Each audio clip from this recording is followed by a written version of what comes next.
అన్నా నీ పళ్ళన్నీ ఊడిపోయాయా? 2.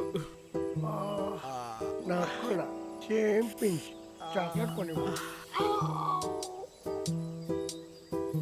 అన్నా ఇప్పుడు ఈ పళ్ళు ఏం చేద్దాం? అరే అదో మ్యాటరే కాదు. ఆ, కుక్కట్పల్లిలో ఒక డెంటల్ హాస్పిటల్ ఓపెన్ చేశారు. అక్కడికి వెళ్తే ఇది కట్టేస్తారు. ఆ, ఏంటన్నా? అది కొంచెం కష్టం రా, నోట్లోనే తిరగట్లేదురా.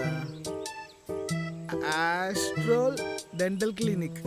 అక్కడ ఆస్కర్ కాదురా, ఆస్ట్రోల్ డెంటల్ క్లినిక్. పోతే పోనీ 2 పళ్ళు, అక్కడికి పోతే కొత్త పళ్ళు కడతారా. కొంచెం మనసాక్షి అన్నా. ఈ బండి గురించి బయట ఎవరికైనా చెప్పాలని ట్రై చేశారో మీ ఇద్దరిని సావదొబ్బుతాం.